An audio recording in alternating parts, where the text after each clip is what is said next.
What's up, soldiers? Your boy Chris here. I know all I thought was Spike Lee back in the day. Glasses and the baseball cap. Is me, Chris. Hope you guys are enjoying the recipes. Quick one we're doing today in the fridge. I've got some leftover cooked rice in the backyard. It's still summertime here in Canada. I have some Jamaican Callaloo ready to be harvested, which is pretty much spinach, as we would normally say down in the Southern Caribbean, or a Chorai bhagi. So this one you're gonna like it. A fried rice, a vegetarian fried rice with Jamaican Callaloo. It's gonna be nice. I've got a a nice wide pan, medium high heat. It is warm. Go in with a bit of vegetable oil, and right away I have some chopped shallot. Well, one shallot. If you don't have shallot, you can use a small onion. And I've got here one diced up grain of garlic. Just gonna move that around in the oil a bit. After about a minute, I'm just gonna go in with a little splash. And I'm not a huge fan of sesame oil, but that splash of sesame oil, I've got here about half cup, more like a third of a cup of diced carrot, half a cup of diced bell pepper, and I'm just going to move that around. Because these vegetables takes the longest to cook, that is why I'm adding them first. So we've got the layer of flavor from the garlic, from the onion, and from that sesame oil. And I'm just going to sweat everything down there because I want to maintain some of that crunch from the peppers and the garlic. A little bit of fresh ground black pepper.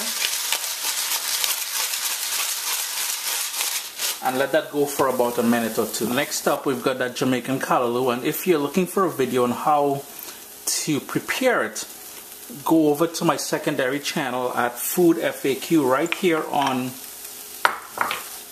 YouTube. And I have a video on there showing you how to do that. I've got here some Caribbean Sunshine Scotch bonnet pepper. I like having a bit of kick to my fried rice. That is totally optional. As the Jamaican Callaloo softens up a bit, I just want to show you guys, here is that leftover rice. There's about 2.5 to 3 cups, maybe closer to 2.5 cups of that leftover rice in the fridge. I would chill the rice because what happens is it becomes more grainy and you get that nice grainy fried rice that we all like. Couple things I saw in the garden when I was outside. I've got a couple okras. I'm just going to cut those up, toss it in there. Totally optional. I like using what I have in the garden, so that's the only reason why it's going in there. My rice has been cooked with salt, but for the salt element to bring all of this together, I'm going in with a splash of soy sauce. Now remember, if you're doing this gluten-free, it's already vegetarian.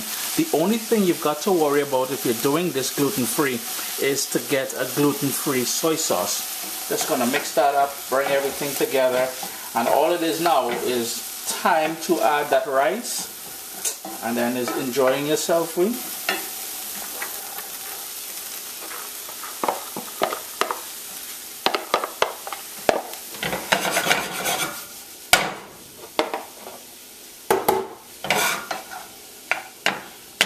Just want to break up the lumps because it's been in the fridge. It's going to clump a bit, but all you want to do now, heat this through.